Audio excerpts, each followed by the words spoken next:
Smart මනි concepts course එකේ දෙවෙනි lesson එකත් එක්ක තමයි ඔයාලා ජොයින් වෙලා ඉන්නේ. ඉතින් මේ ලෙසන් එකේදී මම ඔයාලට උගන්වනවා ඉම්පල්ස් ඇන්ඩ් කරෙක්ෂන්ස් කියන්නේ මොනවද? අපි chart එකේදී ඒවා පහසුවෙන් හඳුනගන්නේ කොහොමද? සහ මේ impulse and correction smart money concept trade කරන අපිට කොහොමද වැදගත් වෙන්නේ කියන එක. එහෙනම් අපි ලෙසන් එකට යමු.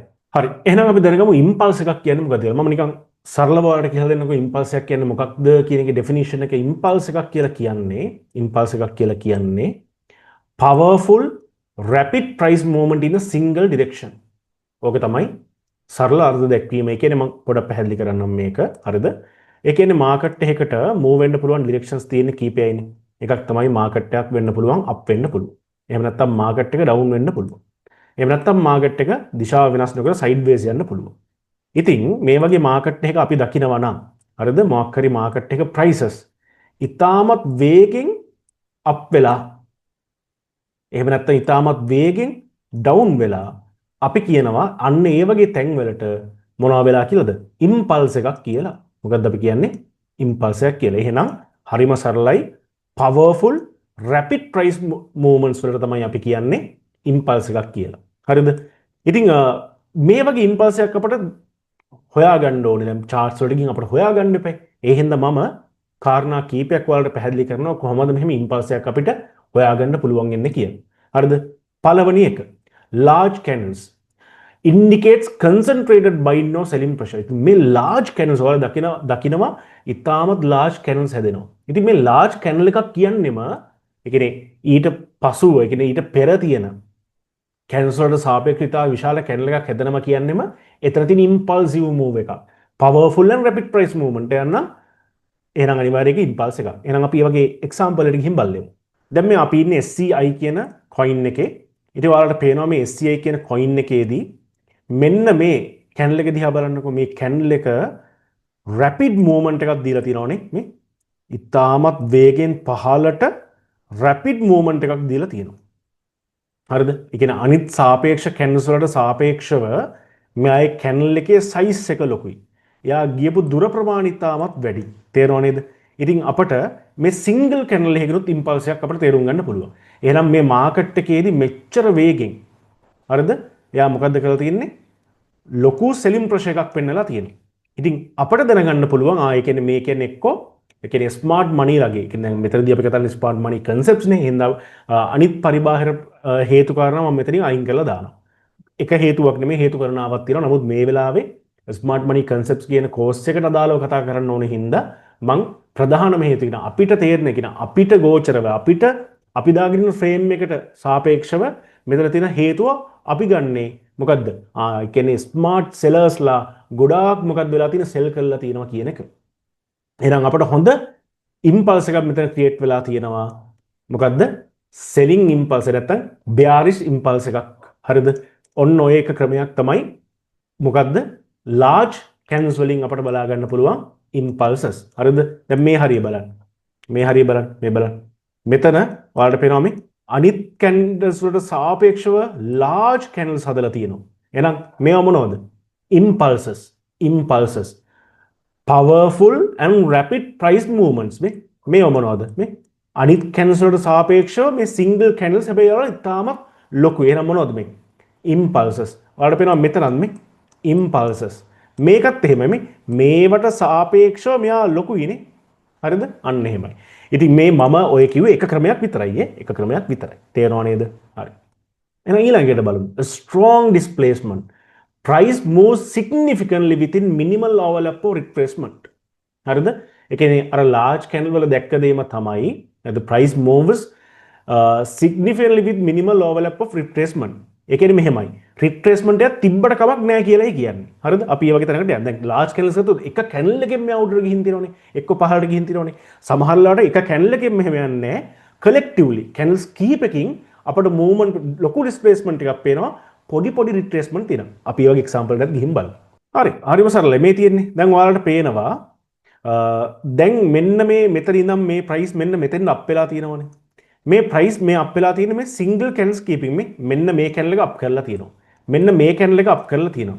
ඊට පස්සේ ඔයාලට පේනවා ඉතාමත් මෙන්න මෙතන දක්වා අප් වෙලා මේ කැනල්ස් දෙකකින් යා ඩවුන් වෙලා තියෙනවා. නමුත් ඒ ඩවුන් එක සාපේක්ෂව පොඩි.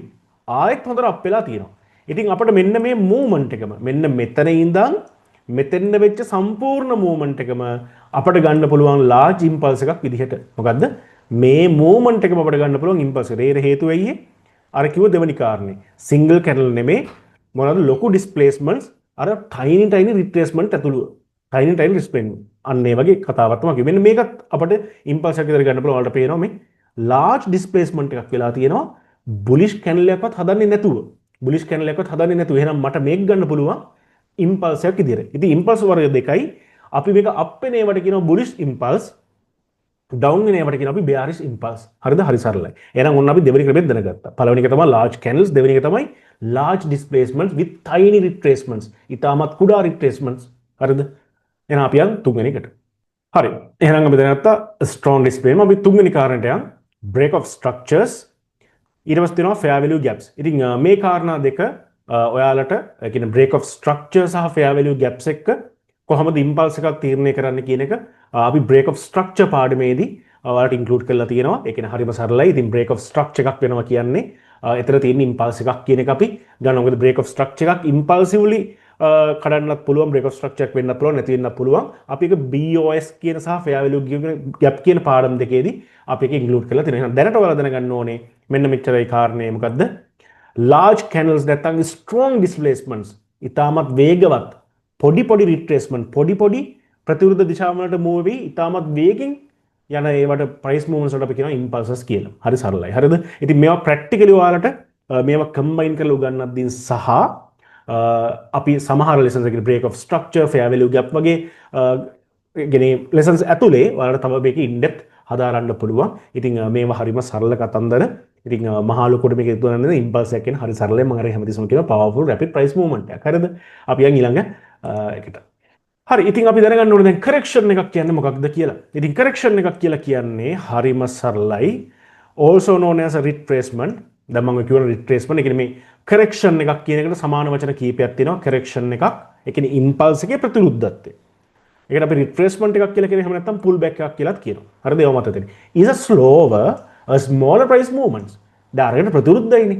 අතන මොකද කිව්වේ? stronger rapid price movements. දැන් එහෙනම් මේක මොකද? slower කුඩා මොකද්ද? කියන්නේ ඊටමත් මන්දගාමීව නැත්නම් small price movements that occurs in the opposite direction of the prevailing impulse. ඉතින් මෙහෙමයි. මේ දෙක බද්ධයි. ඒ කියන්නේ අපි දැන් දකිනවා ලොකු price movement එකක් නේ. අපි දැන් දකිනවා මේ price movement එක up වෙනවා. ඉතින් මේ වගේ තරක ආයි down වෙනවා. ආය up වෙනවා. දැන් correction එකක් අපට හොයාගන්න නම් අනිවාර්යෙන් ඒතර impulse එකක් තියෙන්න ඕනේ. එහෙනම් මම දකිනවා ඔයයි මායි දකිනවා මෙන්න මේ price ඉතාමත් වෙගෙන් move වෙලා තියලා. එහෙනම් මං I අකුර දානවා impulse එකක් කියන්න. එහෙනම් ඔයාලට පේනවා මේ direction එක up නේ. ඉතින් මෙන්න මෙතන ඉඳන් මෙන්න මෙතෙන් මොකද වෙලා තියෙන්නේ මේ price down වෙලා තියෙනවා. එහෙනම් මේක මොකක් වෙනවද? C අකුරක් දානවා මං correction එකක් කියන්න. ඊට පස්සේ ආයෙත් මෙයා උඩට up වෙලා තියෙනවා. එහෙනම් මේ මොකක්ද වෙලා තියෙන්නේ? impulse එකක්. දැක්ක නේද? එහෙනම් අපි අර impulse එක තියෙන දිශාවට ප්‍රතිවිරුද්ධව හැදෙන කුඩා ස්ලෝව නැත්තම් මන්දගාමී කුඩා price movements වලට අපි කියනවා corrections කියලා. හරිද? හරි සරලයි. අපි chart එකට ගිහින් පොඩ්ඩක් තේරුම් ගමු. හරි. මේ තියෙන ඉතින් ඕන තරම් උදාහරණ තියෙනවා. දැන් මෙතනම ගන්නකො. මෙන්න මේ impulse එකක් ආවා. ඔයාලට පේනවා මේ කුඩා price movement එකක් තියෙනවා මේ පහළට. එහෙනම් මේ තියෙන මොකද්ද? correction එකක්. ඔන්න impulse එකක් තිබ්බා. නේ? impulse එකක් තිබ්බා. correction එකක් දුන්නා impulse එකක් වුණා. හරිම සරලයි මේ. අර පැත්තරත් එහෙමයි. මේ හැම තැනම ඔයාලට මේ වගේ දේවල් බලා ගන්න පුළුවන්. impulse and correction. කියන්නේ මේමයි මේවා දැන් මේ charts වලදී අර අපි line charts වල දෙනවා ඉතාමත් සුන්දර නෑ. හරිද? මම මෙතනට මේ අපිට පේනවා මේ impulse correction impulse correction impulse correction impulse දැක්කනේ? අන්න ඔය වගේ. එහෙනම් මේ තියෙන මොකද්ද? impulse එකක්. මේ තියෙන මොකද්ද? correction එකක්. මේ තියෙන මොකද්ද? impulse එකක්. හරිම සරලයි. එහෙනම් අපිට correction එකක් දකින්න නම් හැමතිස්සෙම මොකක් අපිට තියෙන්න ඕනද? impulse එකක් දකින්න ඕනේ. එහෙනම් ප්‍රමුඛව අපි මුලින්ම දකින්නේ impulse එකක් ඊට පස්සේ තමයි අපි දකින්නේ correction එකක්. දැන් උදාහරණයක් අපි යමුකෝ. එහෙනම් ඔයාලට පේනවා නේ? මෙන්න ලොකු large impulse එකක් වුණා. ඇත්තට මේක ඒ වෙලාවෙම correct වෙලා තියෙනවා මේ. මෙතනින් පස්සේ මෙතන up වෙලා තියෙනවා. මෙතනින් පස්සේ මෙතන up වෙලා තියෙනවා. හරිද? අපි එහෙම හිතන්නේ නැතුව මෙතන හිතුව මේ impulse එක මෙන්න correction එක. තේරෙනවනේ? අන්න ඒ වගේ. ඉතින් මෙහෙම කරෙක්ෂන් හැදෙන්න හේතුව ස්මාර්ට් මනි ලගේ ස්කෝප් එකෙන් අපි බැලුවොත් එහෙම හේතුව මෙන්න මේකයි. Profit taking and reaccumulation. A smart money takes partial profits or quietly accumulates new positions preparing for the next direction move. ඒ කියන්නේ යාලා කරන්නේ මෙන්න මෙහෙමයි. දැන් හිතන්නකෝ අපිට මෙහෙම අප් වෙනවා කියලා. ඉතින් යාලගේ buy orders ටික වැටලා තියෙන මේ හරිය. buy orders ටික වැටලා තියෙන මේ හරිය. හරිද? එතකොට යාලගේ buy orders වල profit එක වැඩි වෙනවනේ.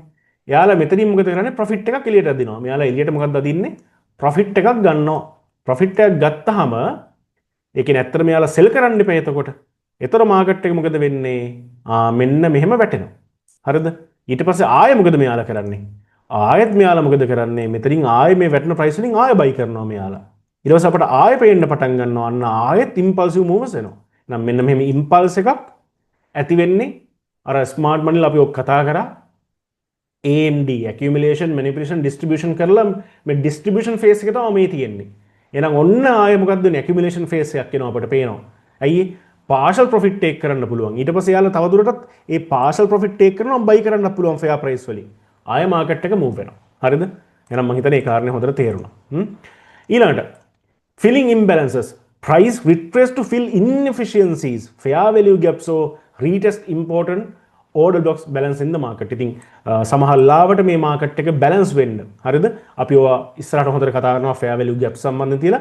නිකමට ඔයාලා හිතන්න inefficiencies තියෙනවා. ඒ කියන්නේ market එක ඉතාමත් වේගෙන් අප් වුණාට පස්සේ හරිද?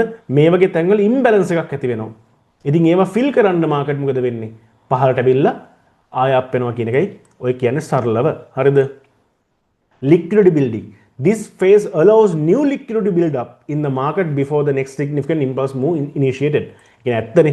දැන් මෙහෙම හිතන්නකෝ කෙනෙක්ට හිතනවා මේ වගේ market එකක් මෙහෙම අප් වුණාට පස්සේ මට මිස් වුණාද කියලා. හැබැයි යා දකිද්දි market එක නැවත වතාවක් වැටෙනවා. හරිද? එහෙනම් මොකද වෙන්නේ? අන්න එතනදී අලුත් traders ලා ගොඩක් මොනවා කරනවද? orders execute කරනවා. ඉතින් අලුත් liquidity එනවා. අලුත් liquidity එනවා. තේරෙනව නේද? අන්න ඒ වගේ වැඩක්. ඉතින් සමහරවල්ලාට profit take කරනවා. ඉන්න සමහර traders ලා මෙතනින් sell කරනවා. ඉතින් දෙපැත්තටම දෙනවා. sellers ලාත් ඉන්නවා මේ හරියේ, buyers ලාත් ඉන්නවා. ඉතින් liquidity build වෙනවා. තේරෙනවනේ? හරිම සරලයි. Think of it like the market taking a breath, a calculated pause by institutional players before committing to next strong step in the trending direction. ඉතින් මේක අර නිකන් අර මාකට් එක ඉතාමත් වේගෙන් දීලා පොඩි නතර වීමක් හුස්මක් ගන්නවා කියලා හිතා ගන්න කියලා ඉමේජින් කරගන්න කියලා කියනවා. ඉතින් ඔහොම තමයි වෙන්නේ කරෙක්ෂන් එකක් සම්බන්ධයෙන්. කරෙක්ෂන් එක ගැන මම හිතන අදහසක් එන්නේ නැති. කරෙක්ෂන් එකක් හැදෙන්න හේතු ටිකත් මම ඔය පොඩ්ඩක් පැහැදිලි කරලා තියෙනවා. හරිද? එහෙනම් අපිට හැමතිස්සෙම කරෙක්ෂන් එකක් දකින්න නම් අපි මුලින්ම දකින්න ඕනේ කවුද? ඉම්පල්ස් එකක්. ඉම්පල්ස් එකක් දැක්කට පස්සේ තමයි අපිට ඒකේ කරෙක්ෂන් එක ගැන කියන්න පුළුවන්. The relationship between impulse and correction ගැන කිව්වොත් ඒක හරිම ලස්සනයි. ඉතින් market always move in a cyclical rhythm of impulse and correction, and this dynamic interaction is the fundamental building block of the market structure. ඉතින් impulse and correction මෙයාලා හැමතිස්සෙම මොකද වෙන්නේ? මෙයා එකිනෙකට සම්බන්ධයි. ඒ කියන්නේ හරිද? මම මෙතන පැහැදිලි කරොත් එහෙම impulse එකකින් මොකටද වෙන්නේ? correction එකක් ඇති වෙනවා. correction එක. ආය impulse එකක් ඇති වෙනවා. ආය මොකද වෙන්නේ? ආය correction එකක් ඇති වෙනවා. හරිද? සමහර ලාවට මේ correction එකක් කියලා දැක්කද මෙන්න මෙහෙම වෙනවා. මේ ආය correction එකක් වගේම තමයි. ඒක ලොකු impulse එකක් දකින්නේ. අන්න අපිට ආය පහළට impulse එකක් දකිනවා. ආය මොකද වෙන්නේ? ආය market එක correct වෙනවා. ආය impulse එකක් දකිනවා. ඉතින් market එක හැමතිස්සෙම move වෙන්නේ මෙන්න මේ විදිහට. market එක හැමතිස්සෙම move වෙන්නේ කොයි විදිහටද? මෙන්න මේ විදිහට. impulse correction, impulse correction, impulse correction. සමහරලාට impulse and correction දෙන්නේ නැති වෙලාවල් තියෙනවා. ඔන්න ඔහොම වෙලා ආයි impulse correction, impulse correction, impulse correction. ඔය විදිහට තමයි market එක move වෙන්නේ. හරිද? ඉතින් මේ ඔක්කොම සහසම්බන්ධයි. හරිද? අපි තේරුම් ගන්න යන්නේ why impulse and corrections matter for SMC traders. ඇයි අපි දැන් මේක ඉගෙන ගත්තේ? මේ impulse and correction දේවල් තියෙනවා දන්නවා. ඉතින් අපි ඒක අඳුන ගන්නත් අපි ක්‍රම කිව්වා භාවිතා කරලා. දැන් අපිට යම්කිසි අදහසක් තියෙනවා impulse and correction එකක් වෙන්නේ මොකක්ද කියලා. ඉතින් අපට වෙයි වැදගත් වෙන්නේ කියන එක තමයි මම සාකච්ඡා කරන්න යන්නේ. Understanding the interplay between impulse and correction is fundamental for smart money concept traders. These market phases reveal institutional intentions and optimal entry points. ඉතින් මොකද මේ impulse කියනම වැඩියෙන්ම හැදෙන්නේ ස්මාර්ට් මනිලගේ ඇක්ටිවිටීස් මත. ඉතින් මේ කරෙක්ෂන්ස් ඇති වෙන්නේ එයාලගේ පාර්ෂල් ප්‍රොෆිට් ටේකින් නැත්නම් රීඇකියුමුලේෂන්ස් වගේ කන්සෙප්ට්ස් මත. ඉතින් මේවා ගැන අවබෝධයක් තියාගන්න එක අපිට වටිනවා. මොකද අපි ඇත්තටම මේ ස්මාර්ට් මනිලගේ ෆුට්ප්‍රින්ට් කියන්නේ එයාලගේ ගියපු මාර්ගය දිගේ යන්න උත්සාහවන්ත දායනේ. ඒතර අපිට එයාලා ගැන හොඳ අදහසක් එනවා. පළවෙනි එක impulses. A smart money intention. Impulses represent where institutions are forcefully driving prices. They signal decisive moves and the true directional bias of the smart money. ඇත්තනේ මාකට් එක අපිට ඉම්පල්ස් එකක් පේනවා කියලා කියන්නේ එතන large number of orders. හරිද? ඒ කියන්නේ ඒ වගේ price movement එකක් කරන්න අවශ්‍ය fuel එක ඉන්ධනය ඇවිල්ලා කියන එකනේ. එහෙම ඉන්ධනයක් මේකට ඇතුළත් කරන්න ඉන්නේ කවුද? large institution. smart money ලා. හරිද? ඉතින් ඕක. corrections කියන්නේ ඒ කියන්නේ යාලා institution ලා මේ correction නැස්සේ ආයෙ මෙයාලා මොනව කරනවද? රීඇකියුමුලේට් කරනවා. මේක නැවතතව බයි කරන්න උත්සාහවන්ත වෙනවා. ඒ කියන්නේ ඒ ඉම්පල්ස් එකක් ගියාට පස්සේ ඒ correction එක ඇතුලේ ස්මාර්ට් මනිලගේ මොනවද? actions ටික වැඩි වෙනවා. යාලගේ ක්‍රියාකාරීත්වය වැඩි වෙන තැන තමයි මේ corrections. ඇත්තටම මේ corrections තමයි අපිට number 1 මාරම් වටින්නේ. මොකද ඉම්පල්ස් එකක් අපිට AMD setup එකකින් අපිට කලින්ම predetermine කරලා ඉම්පල්ස් එක අල්ල ගන්න පුළුවන්. ඒ ඉම්පල්ස් එක ඉන්න distribution phase එක ගියාට පස්සේ අපිට හම් වෙන corrective path එකේදී තමයි මේ ස්මාර්ට් මනිලා නැවත රීඇකියුමුලේට් කරන්නේ. ඒතකොට ඒකත් අපිට හොඳ එජ් එකක් බවට පත් වෙනවා. හරිද? ඉතින් කියන්නේ opportunities තියෙනවා. Never chase impulses. As an SMC trader, you avoid chasing impulse moves. Instead, you wait for the subsequent correction, as this is where the market offers the best entry opportunities. ඉතින් අපි ගොඩක් උත්සාහවන්ත වෙන්නේ මේ impulse ඇත්තටම දැක්කට පස්සේනේ මේ corrections ආවට පස්සේ තමයි අපි insert වෙන්න හදන්නේ. හැබැයි මෙතනදී පොඩි දෙයක් කියන්න ඕනේ. මෙතනද impulses වලට chase කරන්න පුළුවන් AMD setup එකකින්. අපි ඒවත් කියලා දෙනවා. අපේ entry model එකේදී අපේ තුනේදී ඇත්තටම තියෙන්නේ correction එකක් වෙද්දී අපි කොහොමද මාකට් එකේ ඊළඟ ඉම්පල්ස් එක ඩිටෙක්ට් කරගන්නේ කියන එක තමයි. හරිද? නමුත් AMD මොඩල් එකෙන් accumulation manipulation distribution කියන මොඩල් එකෙන් අපට සමහරවිට මේ distribution phase එක manipulation එකේදී අල්ල ගන්න පුළුවන් වුණොත් ඉම්පල්ස් එකක් catch කරන්නත් අවස්ථාව හම්බ වෙනවා. හරිද? Discounted premium entries. Corrections provide discounted prices in an uptrend for buying or premium prices in a downtrend for selling. This allows you to enter at value zones just like smart money. ඉතින් අපි දන්නවා දෙයක් බයි කරද්දී අපට ඕනේ cheap price එක. තේරෙනවද? අපිට expensive නෙමෙයි cheap price එක ඕනේ. දෙයක් sell කරද්දී අපට ඕනේ මොකද්ද? ඊටමත් උඩ price එක. ඉතින් මේ prices අපට ගන්න අපට හැමතිස්සෙම discounted and premium entries මේ corrections වල දෙනවා. හරිද? ඉතින් අපි මේවා වැඩිපුර කතා කරනවා. අර දකින්න ඇති අපි content plan එකේදී අපි දැම්මා තරක තියෙනවා premium and discount zones කියලා. ඉතින් මේ වගේ අපි ගොඩක් දේවල් මේක in depth කතා කරනවා. එහෙනම් මේක දැනට ඔයාලා දැනුමක් විදිහට තියාගන්න. හරිද? The most lucrative entries such as order blocks and fair value gaps typically form within corrections after break of structure BOS. ඉතින් මෙතනදී මට කියන්නේ තේරුම් කරගන්න ඕනේ අපි ඉම්පල්ස් එකක් කැච් කරගන්න ඕනේ. අර correction එක කැච් කරගන්නත් හරි වටිනවා. මොකද correction එක ඇතුලේ අපිට හොඳ එජ් එකක් තියෙනවා කියන එක. හරිද?